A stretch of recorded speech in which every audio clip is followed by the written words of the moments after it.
Artist English. 오늘은 EBS 연계교재 중 직접 연계 7문항을 선별하는 방식을 알려드리기 위해서 찾아왔습니다.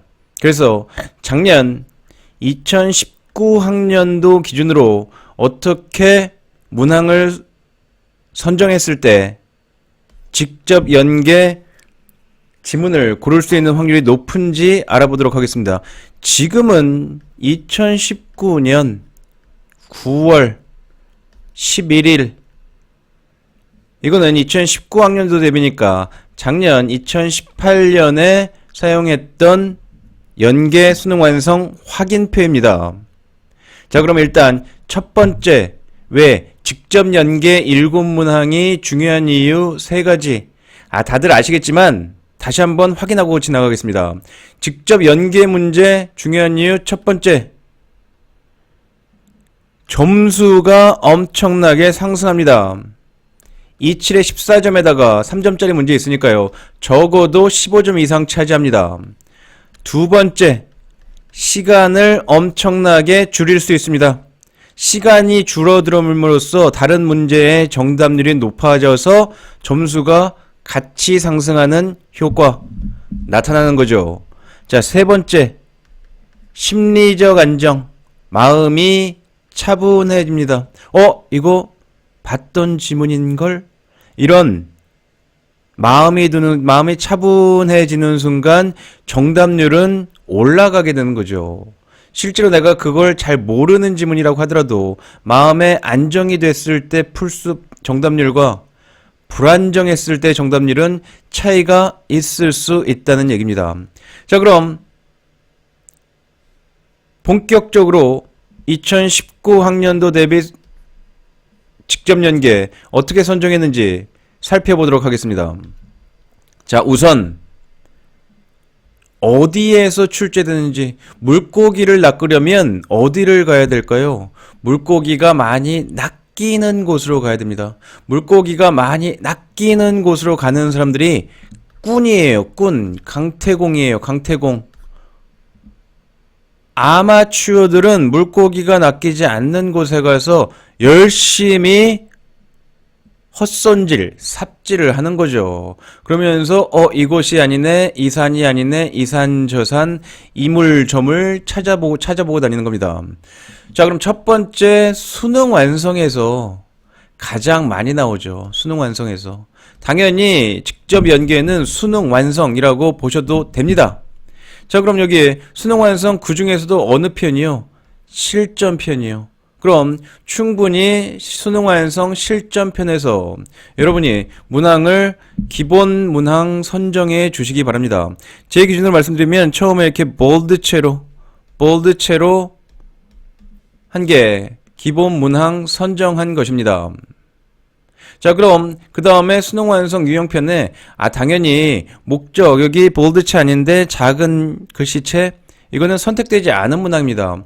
목적, 이런 지문에서 직접 연계 만들기 어려워요. 주장요지 아니죠. 그 다음 세부 내용, 실용문 이런 거 직접 연계 아니잖아요. 그 다음 여기 도표, 직접 연계는 아니죠.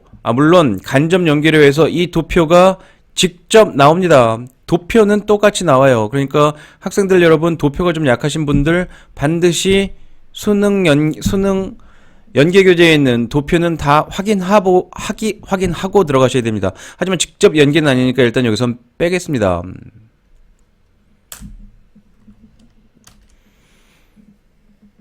자, 그럼 나머지 지문 이렇게 충분히 나올 수 있는, 안 나오는 데들 빼고 나올 수 있는 부분에서 어떻게 지문을 선별하느냐?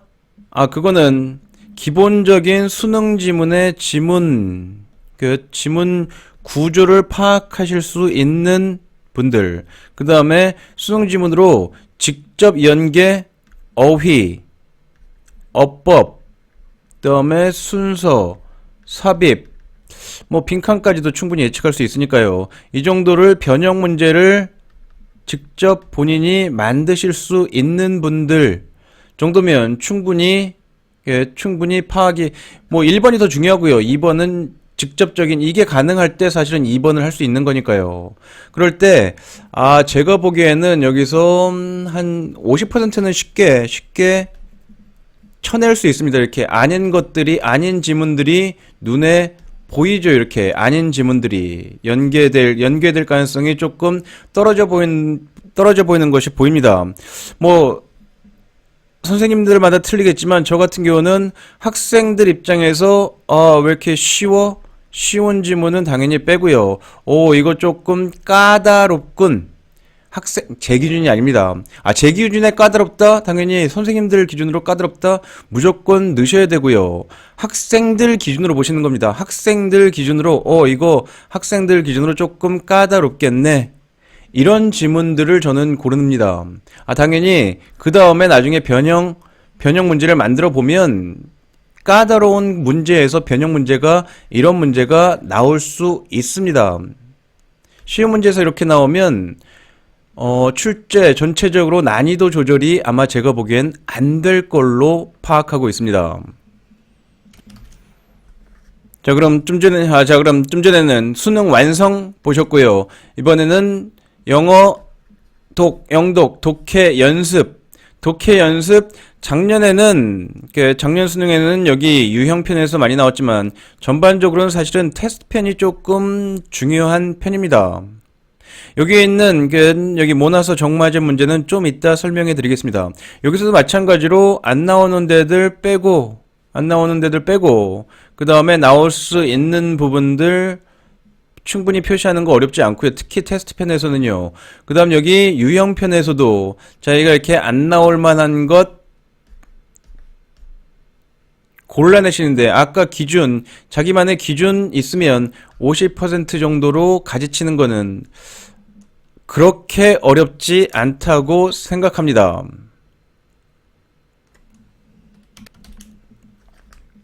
그렇게 해서 가지를 치면 얼마 정도로 가지를 칠 수 있느냐? 자, 여기 수능 영어 독해 연습 211개 지문이고요.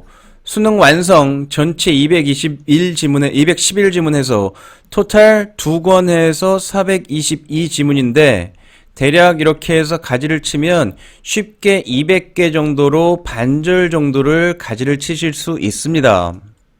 아까 가지를 치실 수 있는 분들이 뭐라고요? 지문 구조를 파악하실 수 있는 능력이 있어서 기본적인 직접 문제, 직접 연계, 변형, 아까 어휘, 어법, 순서, 삽입, 그 다음에 뭐였죠? 그쵸. 빈칸. 중요한 거 빠뜨릴 뻔했습니다.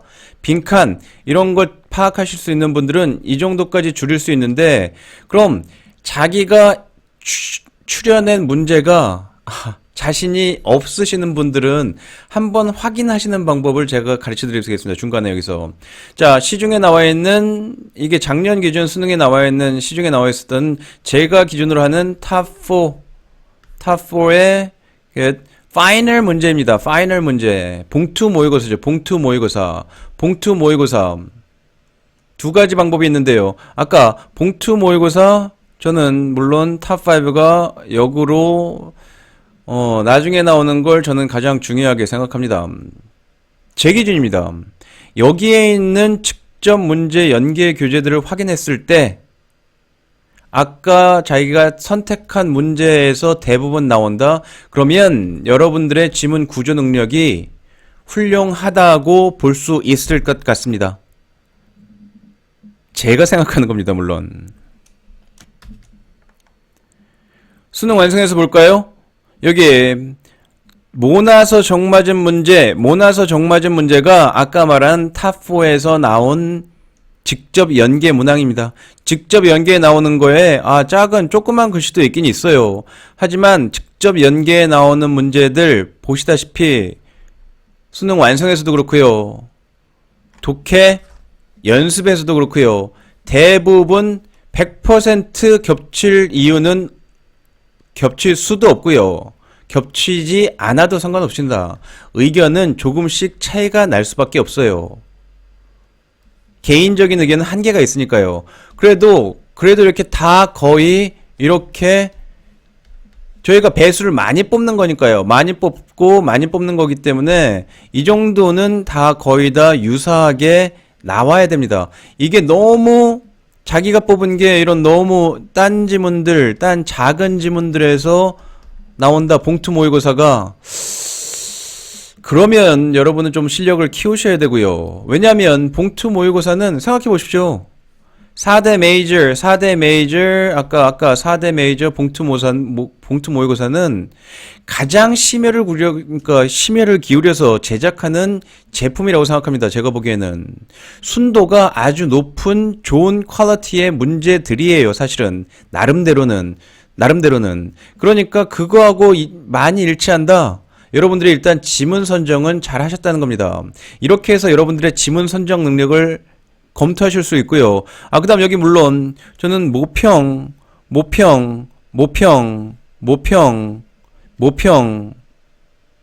그쵸. 여기 모평으로 점거 가능할 수 있습니다. 6월 모평과요.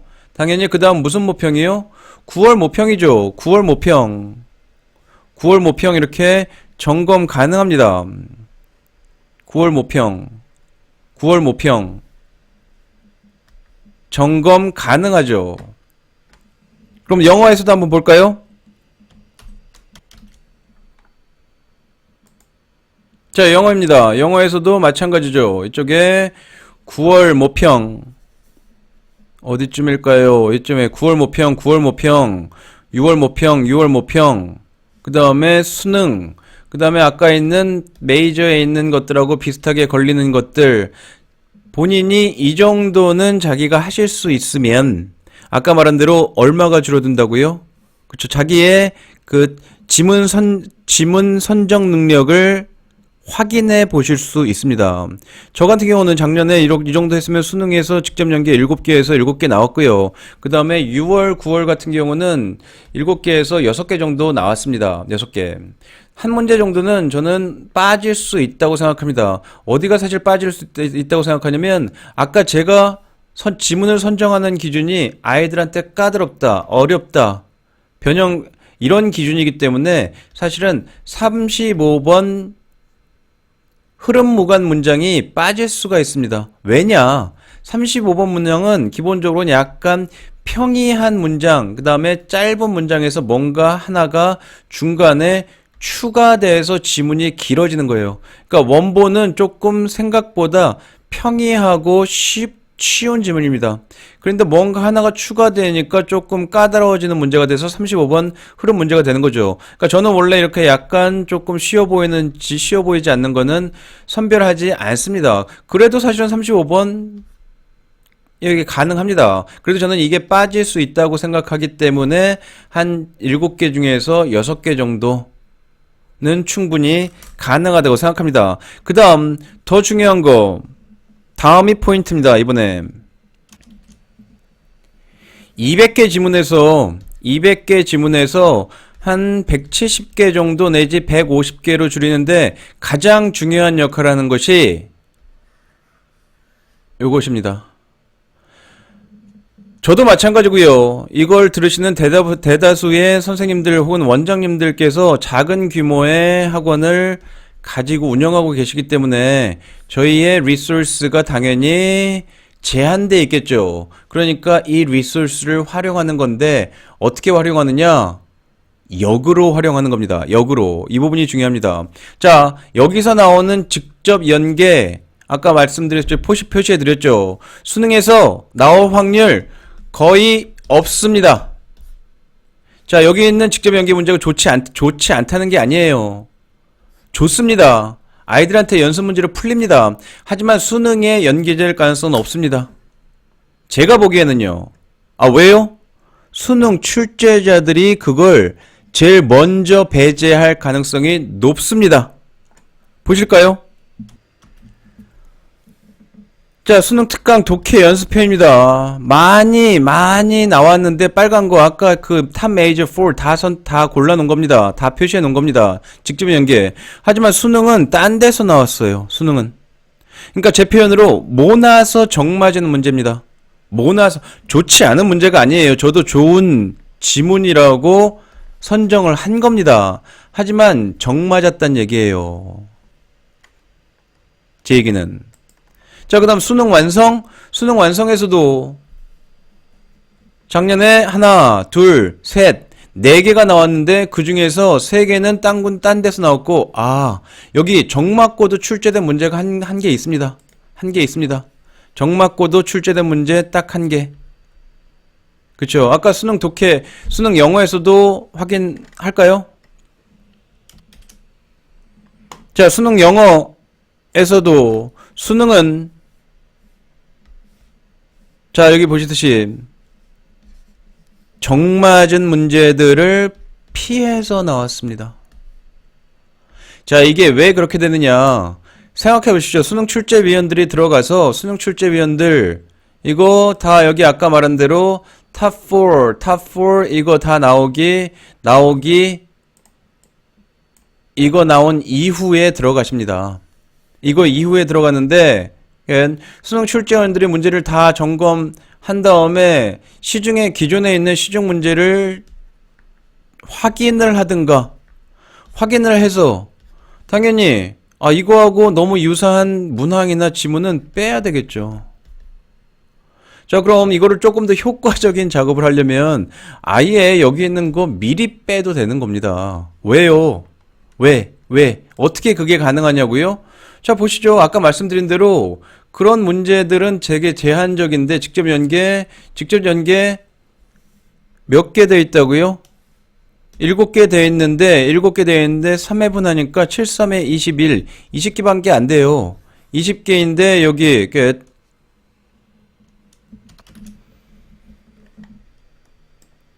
자, 21 한 회사당 21개, 4개 회사니까 80개 정도. 물론 5회 나올 수도 있겠지만요. 그럼 한 7, 80개 되는 거 충분히 뺄 수 있다라는 얘기죠. 7, 80개. 그 다음 물론 수능 영어까지 포함되는 겁니다. 영어에서도 이상하게 출제를 많이 하셨어요. 영어에서 실제로 많이 나오지 않음에도 불구하고요. 사실 그렇다고 뭐 영어를 뺄 수는 없으니까요. 자, 그럼 마지막에 포인트는 얘를 어떻게 하는 거냐 아닙니까? 얘 때문에 얘가 얘처럼 아예 뭔가 정맞고도 출제된 문제가 하나도 없으면 좋겠지만 정맞고도 출제된 문제가 있으면 어떻게 하느냐? 자, 정맞고도 출제된 문제에 작년 같은 경우는 공통점이 있어요, 물론. 공통점은 겹치는 문제였다는 겁니다. 겹치는 문제. 어디하고 겹치는, 이렇게 겹치는 수도 있고, 물론 이렇게 겹칠 수도 있고, 3개가 겹칠 수도 있고요. 이렇게 되죠. 겹치는 문제에서 나오는 거니까 여러분들이 이 겹치는 문제는 상해하고 따로 문제를 내진 않았을 겁니다. 했는데도 각자 냈는데도 문제가 막 제각각인 거고 그 중에서도 겹친다는 얘기는 이 지문은 정말 중요할 가능성이 있죠. 물론 정말 중요하니까 뺄 수도 있겠지만 이 정도는 문제를 내도 각사에서 거의 다 겹쳐서 나오는 거니까 불평이 없을 수가 있겠죠. 그러니까 제가 보기에는 저는 겹치는 너무 여러 개 겹친다. 조금 한 번 더 봐서 약간 원래는 정 맞아서 아웃돼야 되는 문제지만 인을 시켜줄 수 있을 것 같아요. 그러면 아까 말씀드린 대로 어떻게 되느냐? 한 200개 중에서 처음에 200개 정도 되는 지문으로 공부를 하고 그 다음에 이게 150개, 사실은 노력에 따라서 뭐 50개, 100개 사이로도 줄어들 수 있다고 생각합니다. 저는 이 스텝까지만 하는 거죠. 제가 가진 시간, 노력에 한계가 있으니까요. 자, 그럼 이게 왜 어떻게 되느냐? 60일 정도 남았을 때 처음에 30일을 200개 지문한다고 그러면 6 곱하기 30 그럼 210개 지문 공부할 수 있는 거예요. 6개 지문이면 빠르게 하면 30분, 천천히 해도 60분 정도. 자, 그 다음 여기 150개면 5 곱하기 30 되겠죠. 하루에 5지문. 역시 시간은 비슷할 겁니다. 30에서 60분. 그럼 여기 한 번, 두 번 직접 연계되는 지문을 이 정도로 2번 정도 보고 갔을 때 수능 D-Day 날 그게 직접 연계가 느껴질 가능성이 저는 90% 이상이라고 봅니다. 그 다음 이렇게 공부를 하고 지문을 이 해당 지문을 보고 가면요, 빈칸 문제 거의 30초 안에 바로 풀릴 거고요. 2문제요. 그 다음 순서 문제, 삽입 문제 거의 1분 안에 가능하다고 생각합니다. 순서 그래도 풀고 논리적으로 풀면서 기억력으로 맞추는 거니까요. 삽입도 마찬가지고요. 그 다음 어휘 마찬가지로 1분 안에 푸는 거 가능할 거고요. 물론 어법은 다시 풀어야죠. 다시 어법을 보는데 지문을 아는 순간 이 지문 전체를 이제 다 볼 필요는 없죠. 이제 내용을 아니까. 5문장만 탁탁 읽으면서 풀기 때문에 역시 시간이 절약될 수 있는 겁니다. 1분 안쪽으로. 그러니까 이렇게 되기 때문에 아주 점수가 저희가 평소 재학생들 같은 경우에, 그러니까 재학생 기준으로 저희는 재학생을 대상으로 하는 학원이니까요. 그렇게 봤을 때 369 한 다음에 9 한 다음에 실제 11월에 폭발하는, 그러니까 등급이 올라가는 학생들, 그 다음에 여기서 유지하는 학생들, 물론 올라간 학생들 기준에 이런 식으로 정리가 다 이렇게 되기 때문이죠. 이렇게. 물론 이렇게 지문을 안 하고도 더 여유가 있으신 분들은 괜찮겠지만 제가 보기에는 특히 어떤 분들이요, 이과분들 아니면 예체능 시간이 많이 부족하신 분들은 한 200개 내지 150개 정도 지문 선별해서 그 다음에 직접 연계 문제를 반드시 대비하고 가시는 게 좋을 것 같습니다. 그럼 여기서 스텝을 더 밟아 나가면 사실은 어떤 스텝을 더 밟아 나가는 거냐, 직접 사실은 제한된 지문을 가지고 순서, 그 다음에 어휘, 어법 문제를 한번 변형을 조금 시간이 걸리겠지만 만들어 보면 이제 여기서 조금 떨어뜨리는 지문들이 금방 발생할 수 있습니다. 질이 떨어지는 지문들이 나와요. 그럼 그 노력 여하에 따라서 충분히 100개 내지 고수분들은 물론 50개까지 가능하실 수도 있겠죠. 저는 그럴 수 있는 시간과 능력이 안 되기 때문에 스텝 3로 한 150개 정도로 축약하는 거. 그 다음 이거는 아까 말씀드린 대로 첫 번째 단계 지문 구조를 보는 능력하고, 그 다음에 직접 연계 어휘어법, 그 다음에 순서 삽입 이런 거 기본적으로 만드실 수 있는 부분이면 다 하실 수 있는 거예요. 여기서 사실 여러분들이 잘 모르셨던 부분들은 모나서 정맞는 문제, 이거를 오히려 잘 모르셨을 겁니다. 잘 안 보셨었을 거예요. 그래서 모나서 정맞는 문제, 이거, 그 다음에 6월, 9월 모평으로 자기의 실력을 점검해 보세요. 그 다음 아까 말했던 대로 다 똑같을 필요는 없습니다. 하지만 딱 보기에도 모의고사 6월 모의고사, 9월 모의고사 대부분 맞아야 되고요. 그 다음에 탑 메이저 4에 대해서 나오는 문제들이 거의 일치돼야 돼요. 너무 일치되지 않으면 아직은 조금 더 연습이 필요하신 겁니다. 간단하지만 간단하지 않았네요. 꽤 길게, 죄송합니다. 꽤 길어졌습니다. 꽤 길게 작년 문제 선정하는 방법을 이렇게 말씀드리는 거는 이렇게 해서 똑같이 올해 문제도 곧 보여드리겠습니다. 왜냐하면 올해 문제 이거 벌써 아까 위에 있는 선정은 다 끝났고요. 사실은 요것도 나왔고 요것도 나왔습니다. 요것만 기다리고 있습니다. 대성 파이널. 제가 보기에는 추석 연휴 지나서 나올 것 같은데, 추석 연휴 지나서 대성 파이널 나오면 곧 이거 확인한 표, 올해 거에서 한 150개 정도 되는 지문 올리겠습니다. 150개 하려면 당연히 저는 여기 수능 특강 영어는 제외합니다. 여기서 그래서 제가 아까 저는 7문제에서 7문제 맞추지 않고 수능 특강 영어에서 나올 거 한 문제는 그냥 지문 개수 줄이기 위해서 저는 포기하겠습니다. 예, 그 정도는 직접 연계 35번 아니라고 하더라도 아이들 간접 연계로 풀어도 제가 보기에는 크게 문제 없을 것 같습니다. 자, 감사합니다. 다음번에는 아까 뭘로 들어온다고요? 2020학년도 직접 연계 7문항 선정하는 방법. 가지고 돌아오겠습니다.